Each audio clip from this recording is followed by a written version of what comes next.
Hello, welcome to Wrestle MSX. I'm Michael. I'm Sally. Liv Morgan and Raquel Rodriguez defeat Lyra Valkyria and Becky Lynch to become four-time WWE Women's Tag Team Champions.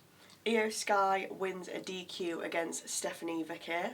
And Dominik Mysterio defeats Penta to retain his IC title. Now, as always, if you want to know what actually happens, and after this episode you will, stay tuned.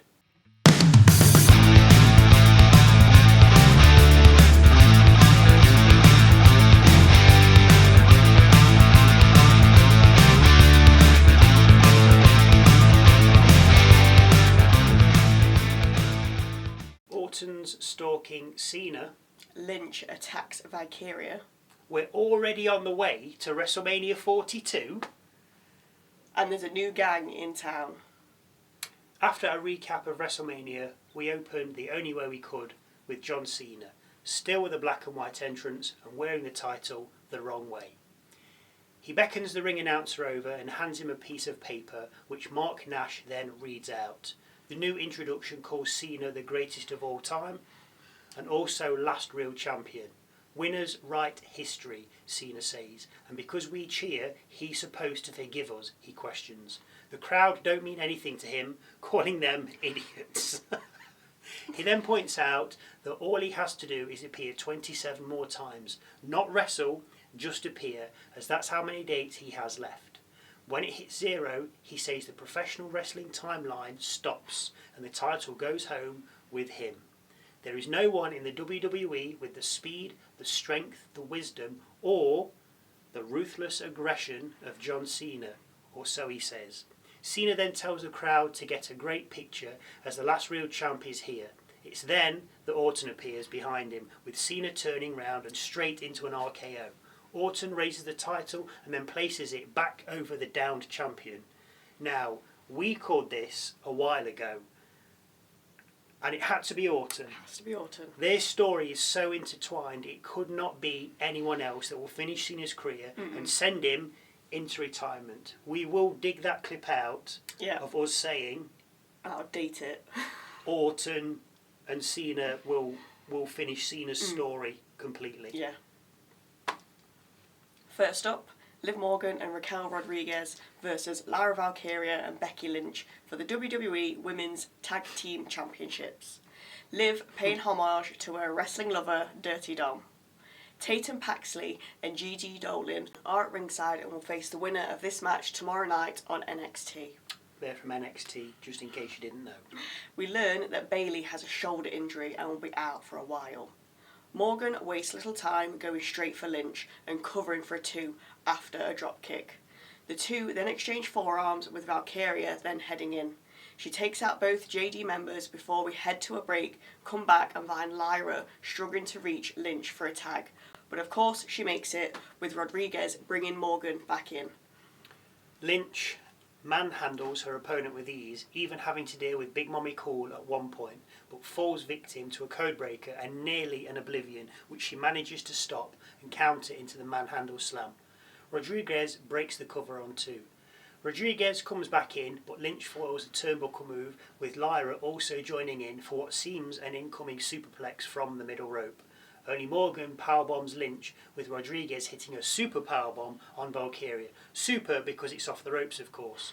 Rodriguez covers, but Lyra kicks out on 2. Valkyria hits a tornado DDT and then summons her inner strength by hitting Rodriguez with Nightwing. Only the cover's too close to the ropes, with Morgan placing her partner's foot on the bottom rope and breaking the cover. Lynch attacks Liv outside the ring, with Morgan throwing Lynch into the ring post. Lyra then kicks Liv through the ropes, climbs to the top turnbuckle, misses Rodriguez with the following move, and then eats Mommy's boot and is covered for 2. Morgan re-enters the fray after being tagged in, but has her double team move with Rodriguez countered by Lyra, getting her knees up. This allows Valkyria to get an enziguri on Liv and in position for Nightwing. She gets too close to the ropes though, with Rodriguez pulling Liv off, which in turn sees Lyra knock Rodriguez off the apron and on to Lynch. As Lyra surveys the damage, Liv hits Oblivion and covers Lyra for the victory. Morgan and Rodriguez become 4-time tag team champions and save the titles from, as mentioned in our WrestleMania Night 2 review, obscurity. After the match, Lynch attacks Valkyria and finishes her with 3 manhandle rock bottoms. That's right.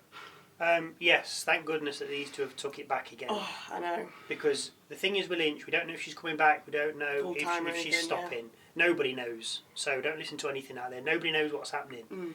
And if she'd have won and then disappeared, then the titles have gone to nothing again. So they've given Lyra her win at Mania, which they probably wanted to do. They've got Lynch. It was her first one. Lynch, but now Lynch can do as she pleases. And if she wants to go, she can go, but the titles are not just going to be kept in a cupboard and get dusted. Exactly, yeah. They're going to be on show, which they need to be. Out next, it's your boys! The New Day. Kofi says there's no better tag team alive or dead, which brings out Alpha Academy. Dupree tells the boys that the last time they faced AA, they lost in a minute, so they should put their titles on the line. Woods tells her no. Maxine asks if the Minutemen are scared, which prompts Kofi to ask for a ref to come out and therefore begin a match. As AA and ND are about to square off with a ref in the ring, the arena goes black, aside from a spotlight in the ring, and out comes Rusev. He gets in the ring with New Day hightailing it back up the rampway. Rusev then proceeds to take out both Tozawa and Otis. My question is this though, and maybe someone out there can answer it. But what's the point in bringing him back? WWE let him go all those years ago, for whatever reason. More than likely because they saw nothing in him. Because if they see something in someone, they will keep you. Yeah. They are a professional company. They've got a pretty good idea and a very good eye of where talent is, where potential is, and where money can be made. Because at the end of the day, it's a business, isn't it? Yeah. But they bring him back all of a sudden, and is the potential there? I mean, I wonder if maybe they've brought him back because they want to keep him out of the hands of other promotions. But why let him go and then bring him back? What has all of a sudden changed? If you know, let us know. But that's my thoughts on it. Yeah, no idea. What's the point? I don't know. I mean, I don't know what they've got for him, so I don't know. I mean, you're not going to... He'll be a mid-carder like he was before. Yeah, no doubt. Is he to replace... No, I won't say anything to spoil anything later. But I can't see him being pushed for a main title. Oh, no. It's just... No. Anyway, enough of that. Backstage with Judgment Day now, who are celebrating all the gold they've collected, when in walks Mr. Happy himself, Finn Balor. Finn stares at Dom and then says what happens in Vegas stays in Vegas before congratulating the new IC champ. And then saying he'll be out there with him later when Dom defends his newly acquired title against Penta. Iyo Sky addresses the crowd next after her triumphant win at WrestleMania. Sky says that WrestleMania was the best night of her career and he's over the moon because she beat the best there is, meaning she is the best. Sky then says something in Japanese and finishes by saying she's women's world champion. Out comes Stephanie Vaquer. Now, I thought it was Vaquer. Me too, yeah. But on comms, they said Vaquer, so that's what we're going with. Anyway, she had something to say. She introduces herself to Iyo and wants to show respect. Vaquer says something in Spanish, then proclaims she wants to fight with the best of the best. Sky asks if she wants to face her right here, right now, which brings out Adam Pearce. He asks the crowd if they want the match, with the crowd saying no. No, of course they want the match, which then begins promptly. Great technical start from the pair, countering and reversing each other, with Sky then diving to the outside after Vaquer had rolled to the outside. Vaquer then cross-bodied Sky from the timekeeper's barrier before we hit a break, come back and see Sky bring Vaquer down from the top rope with an arm drag before Sky lands a missile dropkick from the top rope, and then Bullet Train. The cover gets 2. Sky goes for over the moonsault and misses, with Vaquer then hitting her own Bullet Train and cover for 2, with Sky then getting a 2 after a double stomp. Vaquer then does whatever this is called and covers again for 2. Each woman gets another 2 count on one another, even swapping German suplexes, before we get a Spanish fly from the top rope. Just as things are about to wind up, Roxanne Perez gets involved and attacks Sky. The ref calls for the bell, ending the contest, with Julia, also from NXT, attacking Vaquer. The two NXTers give each other a look before they beat on Sky and Vaquer. This brings out Rhea Ripley, who scares off both NXT women before handing the title back to Sky. We get a nice little video package of Jey Uso's rise to the top before the new World Heavyweight Champion graces us with his presence. We get a double helping of YEETS before we hear from the new champ. He says he gave it all he had at WrestleMania and he's going to turn up every day and put the work in. He asks for another yeet from the crowd when out comes his old buddy, Sami Zayn. Sami embraces Jey before saying he had to come to Vegas and be the first one to look Jey in the eye and tell him how proud he is of him and that he deserves the title. Sami asks for Jey's music to be played with the two of them getting on the opposite turnbuckles and celebrating. I'm waiting for a swerve at this point. Yeah, I am as well. And I think it's coming when Zayn gets down and stands in the ring looking at Jey. But then Jimmy's music hits and heads out to the ring. He also hugs Jey with the three doing their hand slapping thing before hugging again and Jey's music hitting again. More yeeting and hugging follows as the three then head back up the rampway and out to the back. Totally thought there was going to be a swerve. I did. Nothing. I mean, even when Sami jumped down in the ring and he was looking up at Jey still on the turnbuckle, the crowd was sort of shouting, like, get down, he's behind you, like Panto season, he's behind you, but nothing, which is good, but I don't know, it's just something sus later on, you don't know. After seeing an interview with Logan Paul after his match with AJ at WrestleMania and him saying he's ready to take on anyone at any time, we get to hear from AJ Styles, who's with Jackie Redmond, and she asks him where he's at with what happened at Mania. Styles is happy to take the L, move on and bounce back, which is nice to hear for a change. Of course, we all know what's going to happen next. Karrion Kross. Kross says that losing to Paul legitimises him, with AJ firing back that even though Kross wanted the darker side of AJ hated that person and is never going back. You want to be angry at the world? Go solve that problem on your own, Styles tells Kross before walking off. Kross replies, maybe I will, but out of earshot of Styles. We get a look at WWE's new TV show, Unreal, which lifts the lid and goes behind the scenes at what appears to be how they decide how everything will go, run and play out. So that could be worth a look. Before we hit a break, come back and see Gunther arguing at the announcer's desk with Cole and Pat. Cole stands up with Gunther heading towards him, only for Pat to try and calm things down. This only enrages Gunther, who pushes Pat away and then drags Cole from behind the desk and locks in a choke. This doesn't last long though, as McAfee makes a save by attacking Gunther, with Pierce and Backstagers then heading out to make sure things don't escalate. This fails though, as Gunther escapes and puts Pac in a rear naked chokehold, with Pat passing out. Eventually, Gunther releases the hold and heads off through the crowd. We then watch as Cole and Pat head to the back. This was played out for ages. Far too long. From the hold being locked in to Pat and Cole heading to the back. Do we need Pat versus Gunther at Backlash? Nope. We head backstage to see Pat, we're still on this, ushered into the doctor's room with Pierce telling Cole to take the night off as he sent Joe Test to ringside. Good job he was around.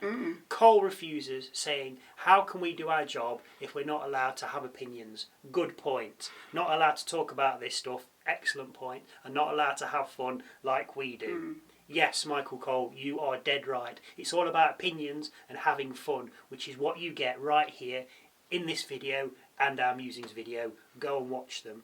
Cole heads back down to ringside with Joe, Tess and Cole calling the rest of the night's action.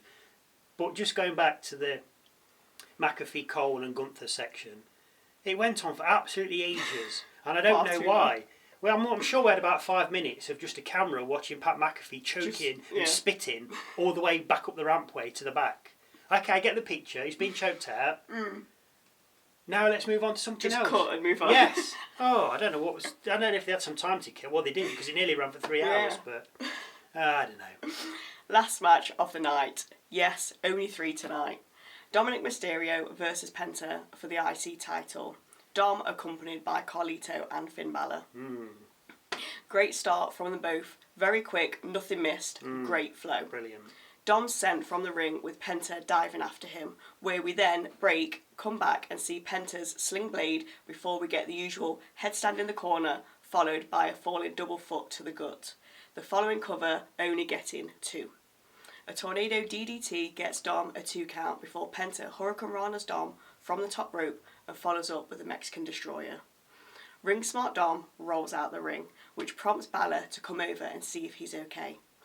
Penta then lands a Hurricane Rana on Balor, sending him into Dom with the IC champ crashing into the crowd barrier. Penta sends Dom back into the ring, but as Penta climbs to the top rope, Carlito distracts the ref, which allows JD McDonagh, he's back-ish, to push Penta to the mat. This then allows Dom to set up and execute the 619, frog splash, and cover for the 1, 2, 3. All members of the Judgment Day are happy. Even Morgan and Rodriguez come out to celebrate, apart from, of course, Finn Balor. They're in body, but not in mind. We take a look back at El Grande Americano and the reception he got back in his homeland after his WrestleMania win, before we hear from the wrestling industry saviour, Seth frickin' Rollins, accompanied by, of course, Paul Heyman. Seth starts by saying he took Roman's wise man, stole Punk's best friend, and won the main event at WrestleMania. As he's about to continue, though, he's interrupted by CM Punk. Punk's taping his hands, so clearly looking for a fight, and a fight we get as he enters the ring and starts on Seth straight away. After beating Rollins to a pump in the corner, Punk turns to Heyman and pushes him towards the corner. Luckily for Heyman, Seth comes back and lays into Punk, putting him down with a stomp. The credits then roll, or rather the executive credits flash up with 5 minutes to go. So I'm hoping we don't fade to black. And get to hear what Heyman has to say. Heyman says they're going to conclude the weekend of WrestleMania 41 by propelling the news all the way to WrestleMania 42. So the build starts now. Watch out for those WrestleMania 42 prediction videos. Heyman says there's a new number 1 top star in the entire industry, Seth Rollins. It's then that the tribal chief steps out and makes his way down to the ring. While he does, Seth quickly tosses Punk out of the ring and readies himself for Reigns. Roman gets in the ring, ducks Seth's attack and then spears him, sending him to the outside. Heyman looks on and then gets Superman punched, with Roman then lining up a spear on Heyman. As Reigns begins his attack, he's speared by a hooded figure, who then reveals himself to be Bron Breakker. Seth gets back in the ring and stares off against the former IC champ, with Punk then appearing behind Rollins. Bron then spears Punk, with Seth then putting an arm around his new ally, so clearly there's a new alliance in town, with Bron being the Padawan and Seth the Jedi Master. Does this make Heyman the Emperor? Anyway, Seth directs Bron to take out Roman, which he does with a spear through the Timekeeper's barrier. Seth then tells Bron to bring Roman back into the ring, where he makes him watch as he stomps Punk, with Roman then suffering the same fate, a stomp. Raw goes off the air, as you can see, and a new regime has been born. Love this. Yeah, great. Didn't see it coming. No, not at all. And I'm not having, I saw, no, nobody saw this coming. No, you didn't. It's fantastic. I can now see why, obviously, Bron lost the title. They've obviously got bigger things for him. I can see why it was Dom against Penta rather than Bron. Yeah. Because he had it, so why did not put Dom against? So that all makes sense now. And they do need a faction kind of like...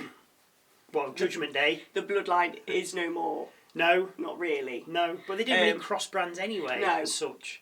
But Judgment Day, yes, they're still together now, but... It's New Evolution. Heyman's Flair. Yeah. Well, he is though, isn't it? Yeah. Seth is Triple H. Yeah. And then Bron is either Orton or Batista. So maybe they need a fourth. They'll probably get someone else, Who knows? which would make sense. Yeah. But yeah, like it. And I can definitely because of how it played out, I can see a tag match of Punk and Reigns against Rollins and Breakker. Yeah. Either a Backlash or a little bit further down, or maybe just on a standard Raw. Yeah. No, they won't do Raw. But I can see that. I can see that. But I think we can already see how this will end anyway. Seth will get the title. between now and Mania or Mania next year, because Yeah. clearly we're on the road. Watch out for those WrestleMania 42 prediction videos. And then Bron will turn on him and become champ. So, sorry, spoiler alert. But mark that down, you heard it here first. Won't it? I mean, That's it's got to. the usual routine. Yeah, it is, isn't it? I mean, look, who was it Batista that turned on Orton? Well, did the thumbs down? Triple H, rather. Yeah, yeah. So Bron might get the push, and then Seth might double cross him. But I can see Seth getting it, and then Bron and whomever else, I don't know. Yeah. Or to discuss this more in our musings video. If you liked what we did, just like it, subscribe if you want to. Any thoughts or views you'd like to share, then please leave them in the comment section below. Thank you again for watching. And we'll see you Wednesday for a look at this past week in WWE, and Saturday when we look at SmackDown.